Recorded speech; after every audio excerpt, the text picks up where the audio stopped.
Go SpaceX, go Falcon, go NASA.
Nusantara Lima will be the newest satellite in Pacific Satellite Nusantara's fleet, and the geostationary communications satellite will have the largest capacity in Southeast Asia using very high throughput satellite technology. Indonesia is the world's largest archipelago, with many remote areas that are challenging to reach and provide internet. The Nusantara Lima satellite will be critical to providing essential connectivity across more than 17,000 islands, and we'll have more to share on the satellite and more about today's payload in just a bit. Right now, Falcon 9 is tracking no issues, and the Nusantara Lima payload is healthy. Weather is currently our only watch item with a 60% probability of violation. If for some reason we do have to call a hold on today's launch, we'll have a backup opportunity tomorrow at 8 p.m. Eastern Time. The Falcon 9 team reported on console at T-minus 2 hours and 15 minutes for today's launch attempt and began their final checkouts of the launch vehicle and ground systems at that time. Following that, at about T-minus 1 hour and 45 minutes, final checkout of the flight termination system took place, followed by the chief engineer conducting a technical readiness poll just before the T-minus 1 hour mark in our count. After that, the Falcon team completed a data review of first and second stage propellant checkouts, as well as avionics, guidance, navigation, and control at the T-minus 1 hour mark. At the technical readiness poll, there were no issues, aside from weather, and the team completed a final poll at T-minus 38 minutes to proceed into propellant load and launch. We're expecting to finish up that propellant load in just about T-minus 2 minutes. So while the countdown continues, let's learn more about today's mission. Tower, we are go for launch, over.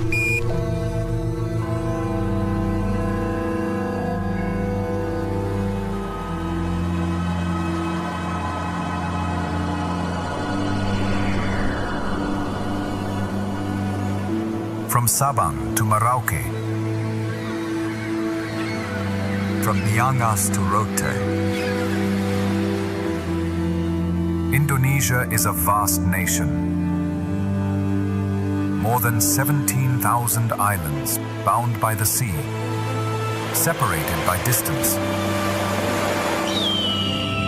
Indonesia is not only vast, but rich in culture, heritage, and spirit.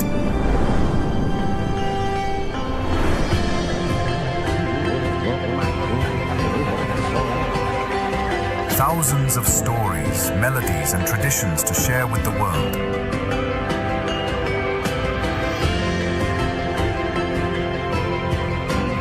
Yet these voices remain unheard, and these treasures unseen.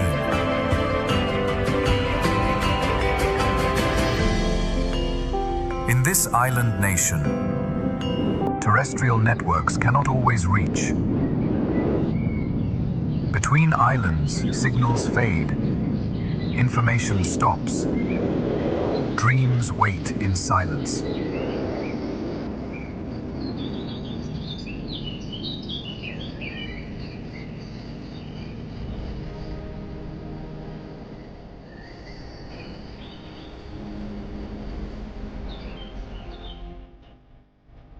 Yet the sky holds the answer. Satellite networks, limitless in reach, crossing seas and mountains, connecting what was once apart. Nusantara Lima, Indonesia's giant leap. With the largest satellite capacity in Southeast Asia, it brings digital services to every corner of the nation with ease. It paves the way for equal internet access, powering the digital economy and standing as a symbol of our nation's technological progress.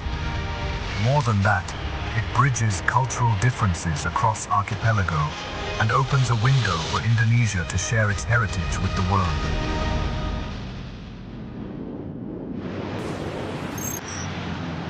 Nusantara Lima, powered by PSN, Indonesia's leading satellite company.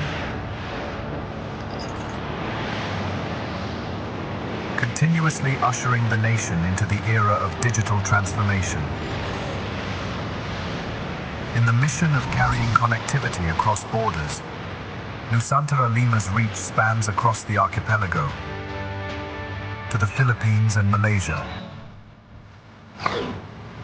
It was born from years of dedication, combining world-class expertise, united in one grand vision. From design to reality, every bolt, every circuit carries a story of perseverance and pride. This collaboration strengthens our sovereignty and places Indonesia shoulder to shoulder on the stage of global technology. From Los Angeles, the skybound Voyager traveled to its launch site. It awaits the moment to fly, carrying the hopes of a nation into the boundless sky. As engines ignite and the Earth falls away, Nusantara Lima lifts all our dreams, breaking the limits of time and space. Decontamination sequence activated. Nusantara Lima, a great leap toward equal national connectivity. From the sky to the motherland, uniting us all for generations to come.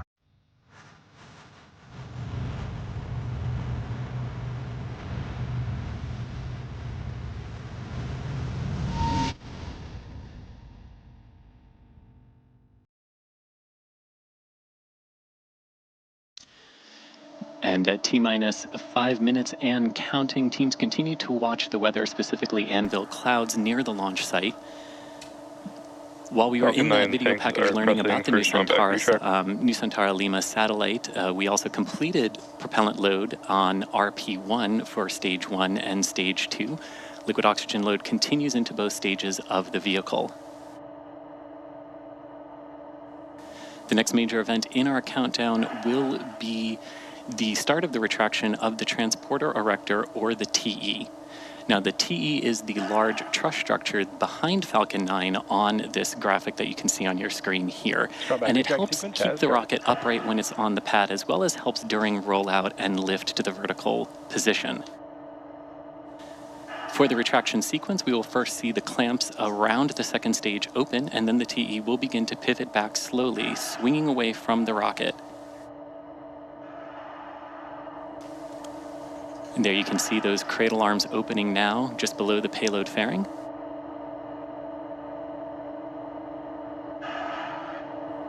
And in just a few moments, the TE will pull back a couple of degrees to its pre-launch position, and then it will perform the throwback maneuver where it pulls back to about the 45-degree position right when Falcon 9 lifts off. Now, you might also hear teams call the TE the strong back. It's the same structure, just two different names for the same thing. The TE rolls Falcon 9 out to the pad, raises it vertically, and then stays connected until the final seconds of the countdown. The TE itself provides fuel, power, telemetry, and command connections between the ground systems and the rocket.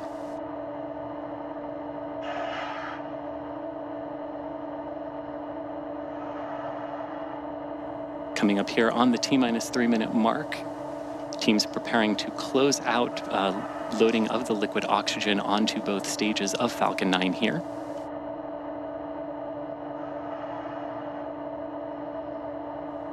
Following the completion of propellant load at T-minus 60 seconds, Falcon 9 will enter startup, at which point the rocket's onboard flight computers have control. From there on, the countdown is fully autonomous. And just inside of T-minus 2 seconds, the 9 Merlin 1D engines at the bottom of Falcon 9's first stage will ignite, and once they're at full power, Falcon 9 will lift off the pad to begin its climb to orbit.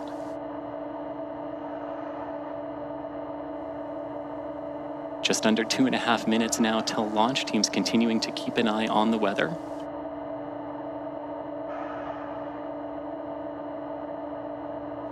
And in just a few moments, we should be hearing the call out for the completion of liquid oxygen loading on the second stage.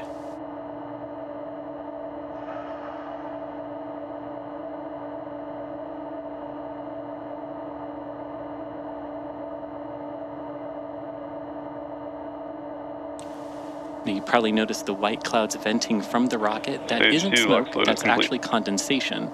As the liquid oxygen warms slightly inside of Falcon 9's tanks, some of it boils off, and that gas is vented out to maintain and manage pressure inside the vehicle's tanks. When the vented oxygen hits the warm, humid Florida air, it instantly condenses into clouds, the same principle as your breath on a cold morning, just on a very much bigger scale. Gas launch, what's up?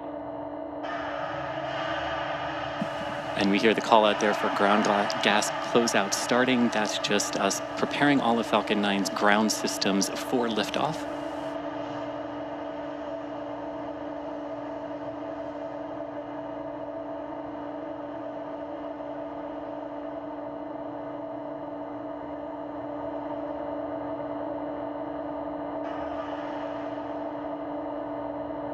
Just crossing the 1 minute mark. Falcon 9 is now in control of its countdown.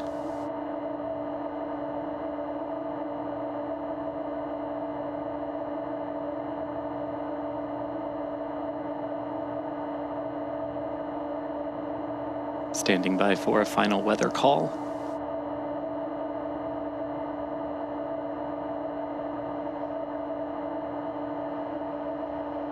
Hold. Launch board is running.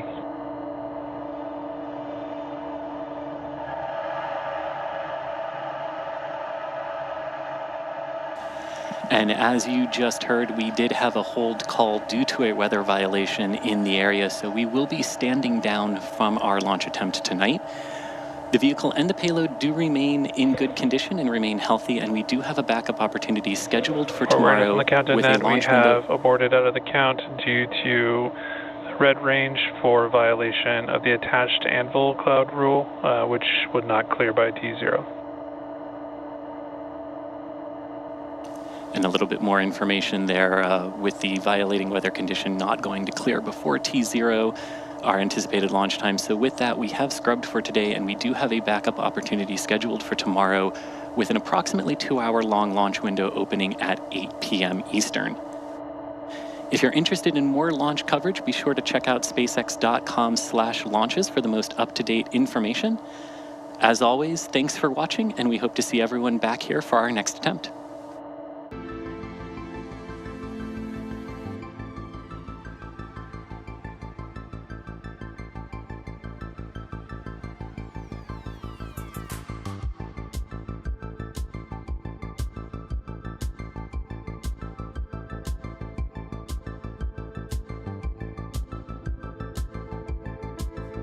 Oh, that's beautiful!